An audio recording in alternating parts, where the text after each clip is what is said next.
국가정보원이 최근 김정은 북한 국무위원장의 딸 주애에 대해 후계 내정 단계로 판단된다고 밝힌 가운데 주애가 아버지보다 더 무서운 인물이 될 수 있다는 전문가 전망이 나왔습니다.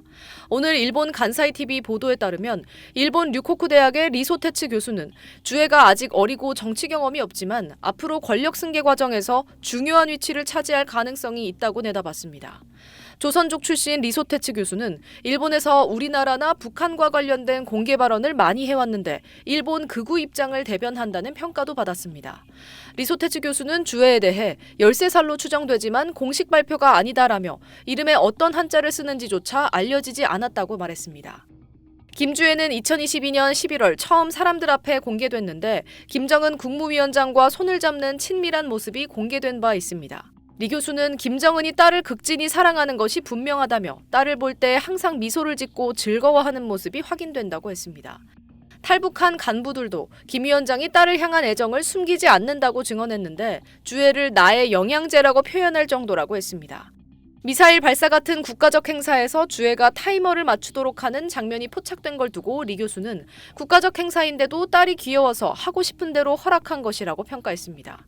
또 리 교수는 주애가 아버지보다 한 발 앞서 있는 모습이 담긴 장면이 포착된 사진을 예로 들며 북한에서는 있을 수 없는 모습이지만 딸에게는 원하는 대로 허락한다며 부녀간 애정뿐 아니라 권력 계승 메시지를 담고 있다고 분석했습니다.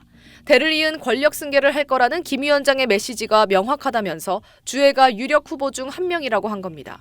리소테츠 교수는 김 위원장이 장군들을 꾸짖거나 처형하는 장면밖에 본 적 없는 아이가 권력을 이어받는다면 아버지보다 더 무서운 인물이 될 가능성도 있다고 전망했습니다. SBS 김민정입니다. 김정은 북한 국무위원장이 딸 김주애를 후계자로 지명할 경우 김주애와 고모인 김여정 노동당 부부장 사이에 치열한 권력 투쟁이 벌어질 수 있다는 전망이 나왔습니다. 국가정보원 1차장을 지낸 라종일 동국대 석좌 교수는 영국 일간 텔레그래프와 인터뷰에서 김주애가 아버지의 뒤를 잇게 된다면 야심만만하고 무자비한 고모 김여정의 강력한 견제에 직면할 수 있다고 밝혔습니다. 라 교수는 김여정은 자신이 최고 지도자가 될 기회가 왔다고 판단하면 주저하지 않고 이를 잡으려 할 것이라며 김여정 입장에서는 자신의 정치적 야망을 실현하는 것을 자제할 이유가 없어 권력 투쟁이 일어날 가능성이 크다고 전망했습니다. 이 때문에 김여정은 김 위원장이 사망하거나 직무 수행이 불가능해질 경우 권력 장악을 시도할 가능성이 거론된다고 매체는 전했습니다. 텔레그래프는 이복형 김정남 암살, 공호부 장성택 처형 등 김정은 정권의 숙청 사례를 언급하며 권력 다툼이 과거와 비슷한 유혈 사태로 번질 수 있다고 지적했습니다. 텔레그래프는 김여정은 이미 노동당과 군부 내에서 상당한 지지 기반을 확보하고 있으며 사실상 북한 내 2인자로 평가받고 있지만 반면 김주애는 공식 석상에서 후계자 수업을 받는 것으로 보여도 아직 10대 초반에 불과해 정치적 기반이 취약하다고 전했습니다. 텔레그래프는 김 위원장이 40대 초반의 비교적 젊은 나이에 후계 구도를 서두르는 배경은 건강 이상설 때문이라고 분석했습니다. 앞서 국가정보원은 지난 12일 김주애에 대해 후계 내정 단계로 판단된다고 국회에 보고한 바 있습니다. SBS 이호관입니다. 네, 계속해서 김하영 기자와 함께 북한 관련 얘기 나눠보겠습니다. 자, 김 기자. 네. 북한이 김정은 총비서의 딸 김주애도 우상화하는 조짐들이 나타나고 있다고요? 네, 그렇습니다. 재작년에 탈북한 군관 출신 한 탈북민의 진술인데요. 이 탈북민은 북한이 재작년 시점에 이미 군관들을 상대로 김주애는 컴퓨터 천재다, 이런 내용을 가르쳤다고 전했습니다. 이것뿐만이 아니라요, 핵을 만드는 데 있어서도 김주애가 동참하고 있다, 북한이 이렇게 선전을 하고 있다고 소개했습니다. 2024년 핵습대강에 그런 내용들이 나왔고 군대 내에서는 그런 내용이 퍼졌다라는 거죠. 김주애가 2013년 초를 전후해서 태어났다고 하니까 우리로 치면 이제 막 중학생쯤 되는 나이인데요. 깊이 생각해 볼 것도 없이 터무니없는 얘기입니다만 북한이 김주애의 후계자 지위를 염두에 두고 일종의 서사를 만들고 있는 과정이라고 해석해 볼 수 있습니다. 정보당국도 북한의 김주애 우상화 동향에 대해서 상당히 주목하고 있는 것으로 전해졌습니다. 과거에도 보면 북한이 이런 식으로 김정은도 우상화하지 않았습니까?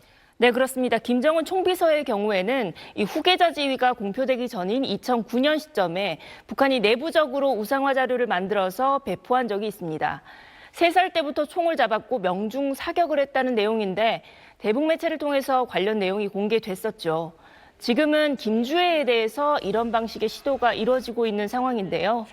김정은은 2019년 3월에 수령을 신비화하면 진실을 가린다면서 선전선동 방식에 있어서 변화를 주문한 적이 있습니다.